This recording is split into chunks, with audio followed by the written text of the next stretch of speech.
Merhaba arkadaşlar, kanalıma hoş geldiniz. Bugün sizinle beraber aklınızdaki kişi bugün hayatında neler yaşıyor ve siz neler yaşayabilirsiniz? Bunlara bakacağız. İlahi Güç'ten en net bilgileri alarak aktarabilmek için eğitimi alıyorum. Enerjiye dahil olmak için kanalıma abone olmanız ve bu videoyu beğenmeniz yeterli olacak. Aynı zamanda dileyen arkadaşlarım ücretsiz WhatsApp'tan şifa grubuna dahil olabilir. Günlük his yüklemelerini yaptığım ve şifa çalışmalarını paylaştığım bir grubumuz var. Açıklamalar kısmındaki linkten de bu gruba dahil olabilirsiniz. Genel bilgilendirme yaptıktan sonra hemen başlayalım. O grup benim için çok önemli. Şu açıdan burada ara ara his yüklemelerini paylaşıyordum ama o alanda aslında asıl buna ihtiyacı olan kişiler, asıl şifaya açık olan kişilerin bulunduğu alan içerisinde olması gerektiğine inanıyorum. O yüzden o grubu en çok da günlük o şifa enerjisini artırabilmek, o pozitif enerjiyi pozitif için hizmet eden insanlarla beraber bir halinde çoğaltarak kolektife fayda sağlayabilmek adına oluşturdum. Niyetim bu yönde. Aynı şekilde siz de, ben de kolektife fayda sağlamak istiyorum. Başta kendim olmak üzere enerjilerimi düzenlemek, şifalandırmak, şifalanmak istiyorum diyorsanız gruba dahil olabilirsiniz. Şimdi devam edelim, başlayalım hemen. Öncelikle aklınızdaki kişi bugün hayatında neler yaşıyor dediğimizde evrensel enerji kartı kötü şans, sert ve travmatik bir geçmiş. Geçmişinden kaçmayıp yüzleşmenin sınavını vermektedir. Tanıma, bağlantı ve iç çocuk kartı geldi. Şimdi günün enerjisine baktığımızda aklınızdaki kişi çocukluğunda oluşan işte evlilik, beraberlik, ilişkiler, karşı cinsle ilgili bağlantı, bağlılık, bu tür konuları sorguladığı, çocukluğundan itibaren oluşturduğu bu konularla ilgili inançları değerlendirdiği bir süreçte diyebiliriz. Ama burası birazcık bir alan. Çünkü evrensel enerji kartı bize dedi ki onun bu konularda yarası var. Yani çocukluğunda anne babasıyla olan ilişkisinde, annesinin babasıyla olan ilişkisinde bazı negatif durumlara şahitlik etmiş olabilir. Sevgi, aşk, bağlılık gibi konularda anne baba olabilir, çevresindeki kişiler olabilir. Negatif tanımlamalar oluşturmuş olabilir. Burada geçmeyen bir yarası var aslında diyebiliriz. Bu yüzden şu anki hayatında da yani şu an enerjilerinde de birini tanımak, biriyle bağlı olmak, bağlantı içerisinde olmak onun için çok önemli. Ama şöyle bir taraftan böyle bir alanın içerisinde olmak istiyor ama diğer taraftan da sürekli bir yalnızlık ve tamamlanmamışlık enerjisi var içinde. Bu da onun aslında nasıl söyleyelim, tam olarak o istiyorum dediği, bilinçli tarafın istiyorum olarak adlandırdığı şeyi yaşamasına engel oluyor. Bu nasıl bir şey? İşte mesela bir kişinin evlenmek istiyorum ben derken bilinçli şekilde bilinç altında şimdi evlenirsem sorumluluklar alacağım, işte düzenim bozulacak ya da işte evlenirsem çocuğum olur, çocuğum olursa ben iyi bir anne ya da iyi bir baba olabilir miyim gibi bu inançlar kişiye göre değişir çünkü tanımlamalar, kodlamalar. Bu tür bir korku çalıştığında da yani görünürde evet evlenmek istiyorum fikri vardır ama arka plandaki bu korkular asıl bizim frekansımızı oluşturduğu için biz hayatımızda evlilik yapamayacağımız, daha çok böyle yarım kalacak, bilinçaltına haklı çıkaracak. Bak gördün mü işte bak ilişkiyi bile düzgün yaşayamadın. Şimdi çocuğun olsa ne olacaktı gibi bizi manipüle edecek, zorlayacak enerjiler hayatımıza çeker. Şimdi burada da böyle bir durum var. Genel olarak birini tanıma, biriyle bağlı olma, bağlantıda olma konularıyla ilgili ciddi yaraları var ve bazısı bunu merhametle gösterir, bazısı işte narsistçe, bencilce davranışlarda bulunarak. Aşk, labirent, uzaklaşma, merak ve güneş kartı geldi. Genel enerjide de aktif enerjisi güneş kartı. Güzel. Güneş kartı hangi kartın yanına çıkarsa çıksın şifalandırır, o alanı aydınlatır, daha rahat görmeyi ve şifalanmayı sağlar, iyileşmeyi sağlar bize.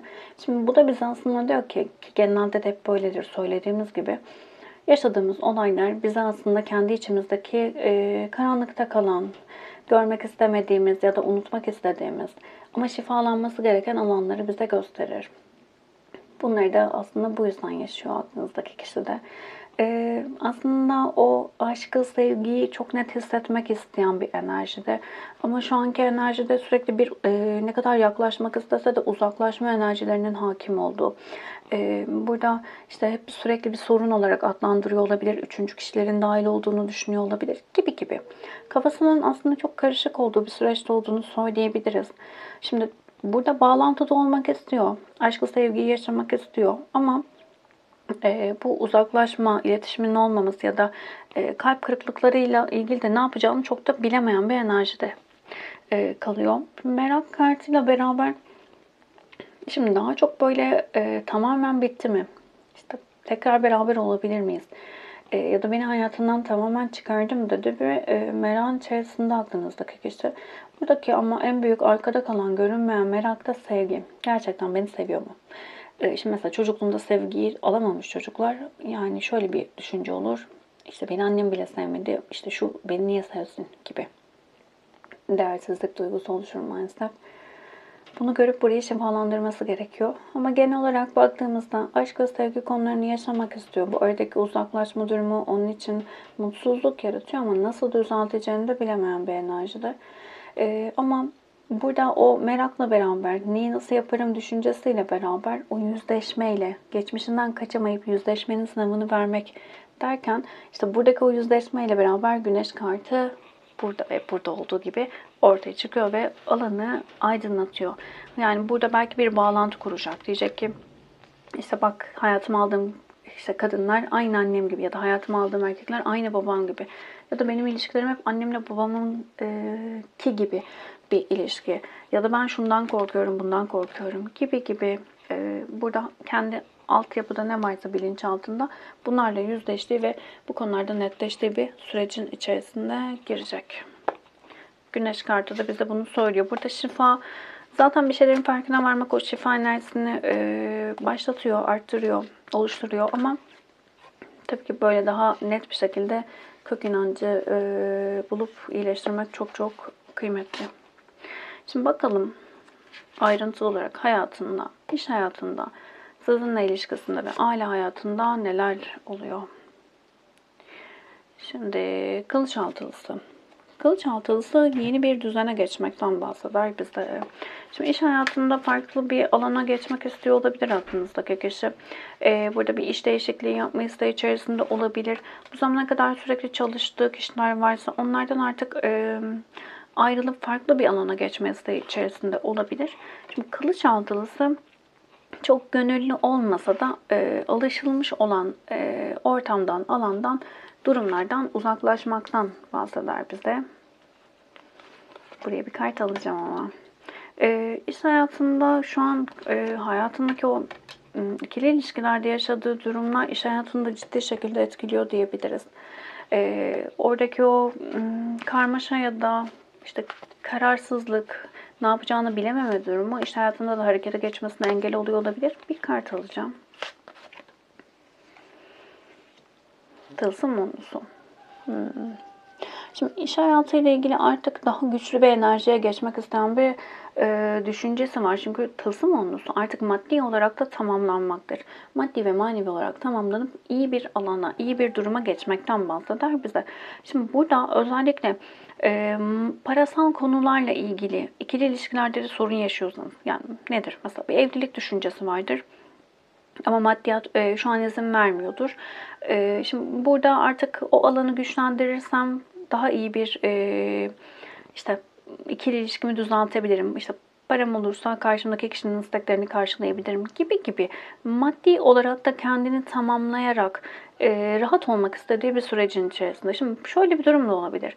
Maddi korkulardan kaynaklı kendini ilişkiye veremiyor olabilir. Harekete geçemiyor olabilir. İş hayatındaki o karmaşa diyelim ya da parasal durumlar, maddiyatla ilgili durumlar onun elini kolunu bağlıyor olabilir. Şimdi bunların hepsi bir bilinçaltındaki durumdan kaynaklı. Orası ayrı bir durum. Hepsinin yansımaları hayattaki yaşadığımız olaylar. Ama bu kişinin, yani aklınızdaki kişinin düşüncesi, artık bulunduğum alandan uzaklaşmalıyım. Artık işimi değiştirmeliyim, maddiyatımı toparlamalıyım ki harekete geçebileyim. O basiretsizlikten çıkmalıyım. İş hayatında da hareketli olmalıyım. Çünkü istediğim mutluluğu, huzuru ancak böyle yaşayabilirim dediği bir durumun içerisinde. Bir değişiklik, işle ilgili bir değişiklik yapma isteğim var. Şimdi gelelim sizinle ilgili düşüncelerine, ki burada da evet şu an fark ettim. Biraz önce fark etmedim burayı ama maddi telaşeler. Şimdi Tılsım dokuzlusuna baktığımızda burayı kendisi de olabilir, siz de olabilirsiniz. Evet, burayı siz olarak söyleyebilirim. Şimdi buradaki enerji sizin maddi ve manevi olarak birçok şeyi halletmiş olduğunuzu ya da bunu yapabilecek güçlü olduğunuzu düşünüyor. Ve sizin bu alanda olmanız, bu seviyede olmanız diyelim. Şimdi Tılsım kuzlusunu ben sürekli şey derim. Benim için bir imparatorca enerjisindedir. Maddi ve manevi olarak artık her şeyi halletmiş, bolluk bereket içerisinde olan ve yaratım enerjisinin olduğu bir kişiden bahseder bize. Şimdi sizi böyle görüyor. Kendi maddi korkuları var. Şimdi bu yüzden birbirinizi eş görmüyor. Aynı seviyede görmüyor. Siz istediğiniz kadar öyle değil, şöyle değil. O kendini içsel olarak değerlendirdiğinde böyle görüyor. Bu şunun için bile olabilir. İşte bazı kolektifteki inançlar vardır. Kadın erkekten erkek kadından maddi olarak daha güçlü olmalıdır gibi. Mesela özellikle video izleyen arkadaşım kadın sanar. Burada daha bir üstünlük kurma, doğru olanın bu olduğunu düşündüğü için böyle bir alana geçme isteği içerisinde olabilir. İkili ilişkilerinizdeki, dediğim gibi biraz önce, sorunun, bitişin daha çok maddesel durumlardan kaynaklı olduğunu bize söylüyor. Belki görünürde böyle değil ama altta bu enerjinin çok yüksek olduğunu söyleyebiliriz. Belki maddi kayıplar yaşadı, belki maddi olarak size de zarar veren bir durumdan geçmiş olabilirsiniz. Burada ama ciddi bir keder enerjisinde ve sizin yüksekte olmanız, kendisini aşağıda görüyor, sizin yüksekte olmanız onu daha da böyle telaşa sokuyor diyebilirim. Bu ne yaratıyor aslında? Sizinle arasındaki enerjinin düzelmesi biraz parasal konulara bağlı olarak görüyor. Böyle bir kodlaması olabilir. Aile hayatında neler yaşayabilir dediğimizde, değnek şövalyesi, yol ayrımı ve hırs yapma. Şimdi değnek şövalyesine baktığımızda biraz sabırsızlıktan bahseder bize. Hızlı ilişkilerden ve fırtınalı bir döneme girmekten bahseder. Çevresiyle ilgili biraz, aile, çevre konularıyla ilgili artık ona karşı böyle farklı duygular beslediğini düşündüğü kişilerle yollarını ayırma isteği içerisinde. Uzun süredir farkına vardı ama harekete geçmediği kişiler olabilir. Şimdi ona karşı, onunla yarışan, ben senden daha iyiyim mi göstermeye çalışan, işte akrabalar içinde de olabilir, ailenin içinde de olabilir. Bu kişilerle artık çok net bir şekilde yollarını ayırmak isteyen bir enerjide. Onu mutsuz eden kişilerle olmak istemiyor diyebiliriz. Şimdi burada toparlarsak eğer, güneş kartıyla beraber şimdi burada ciddi şekilde hayatındaki göremediği şeyleri görmeye başladığı bir sürecin içerisine doğru giriyor. Burada bir şifalanma başlıyor. Şimdi örneğin ailedeki bu kişi ona iyi gelmiyorsa, o kişiyle yollarını ayırması onun hayatında şifa enerjisini ortaya çıkaracak. Yani o kişinin çıkmasıyla beraber belki onun negatif enerjisinden kurtulduğunda daha net bir şeyleri görmeye başlayacak. Ya da bu yol ayrımı onun harekete geçmesine sebep olacak. Buradaki o basiretsizliğini belki ortadan kaldıracak gibi gibi. Ya da buradaki korkular. Korkuyla beraber oluşan o negatif enerji, işte keder, elem enerjisi, burayı şifalandırabilmek için ne yapabilirim düşüncesine girmesi. İşte belki burada dediğimiz gibi maddiyatla ilgili, iş hayatıyla ilgili yeni bir işe başlama. Belki o çalıştığı çevreden çıkması, oradaki o alanın ona etkileri negatifse o alandan kurtulması gibi gibi birçok alanı şifalandıracak. Bu süreçte ne yaşayacaksa yaşasın, nasıl kararlar alacaksa alsın, onun hayatına çok iyi gelecek diyebiliriz. Şimdi onun hayatında olanlar bunlar. Şimdi sizin hayatınızda neler olabilir? Bunlara bakalım. Kılıç dokuzusu. Şimdi Aşk, romantizm, keyifli zamanlar, uyum, barışmak, maddi kazanç ve dişil enerji geldi. Affetmek, kılavuz, sonuç ve karar. Şimdi siz ciddi şekilde barışma isteği içerisinde olduğunuz bir sürecin içerisindesiniz. Artık ne yaşandıysa yaşandı, ben artık affetmek istiyorum dediğiniz bir sürece doğru girmişsiniz. Bir yol arıyorsunuz, bir rehber arıyorsunuz, bir netleşmek, bir karara bağlamak, ne yapacağınızı netleştirebilmek adına bir sonuç arayışı içerisindesiniz, bir yol arayışı içerisindesiniz. Şimdi kılıç dokuzlusu bize pişmanlıktan ve uykusuz geçirilen gecelerden bahseder. Şu anki enerjiniz biraz karamsar olabilir, pişmanlık yaşıyor da olabilirsiniz ama daha çok böyle uykusuz geçirdiğiniz, ya ne yapacağım, nasıl yapacağım dediğiniz bir sürecin içerisindesiniz. Burada mı büyük bir çoğunluk için affedilmesi gereken bir durum olabilir ve bunu yapmak çok zor geliyor olabilir size. Özellikle neden bunu yaptı gibi bir düşünceye geçiyor olabilirsiniz aklınızdaki kişiyle ilgili. Genel olarak bir yol yön arayışı içerisinde olduğunuzu söyleyebilirim. Artık arafta kalmak istemiyorsunuz. Netleşmek istediğiniz bir sürecin içerisinde olduğunuzu söylüyor kartlar. Yıldız, maske, alyans, affetmek ve romantizm kartı geldi. Şimdi genel olarak güzel bir enerjiye doğru giriyorsunuz. Kadersel olarak şanslı olduğunuz bir zamanlamada olduğunuzu hissedeceksiniz. Ancak bu noktada şöyle bir durum var. Evlilikle ilgili, bağ kurmakla ilgili, ilişkinin bir üst seviyeye taşınması ile ilgili. Ama genel manada evliliğin önündeki engel her neyse bununla ilgili durumları net görmeye başladığınız bir süreçte olacaksınız. Maskeler düşüyor ve düşen en büyük maske de sizin maskeniz olacak. Bu ne demek? İşte evlilikle ilgili korkularınız varsa ya da bazılarınız evlenmek istiyordur ama karşısındaki kişi istemiyor diye düşündüğü için söyleyemiyordur. Her neyse durum aranızdaki, burada kendinize bile belki söyleyemediğiniz maskelerle maskelerin artık inme zamanı geldi diyebiliriz. Bunları çıkarıp bir nasıl diyelim, özle konuşma, özle buluşma zamanına doğru ilerliyorsunuz. Ya en büyük maskeyi kendinize takıyorsunuz. Burada başkalarından söylediğinizden ziyade biraz kendinizle ilgili bir maske takma durumu var diyebilirim. Bu alan birazcık sizi zorluyormuş gibi gösterebilir ama çok güzel bir şifa enerjisi ortaya çıkaracak diyebiliriz.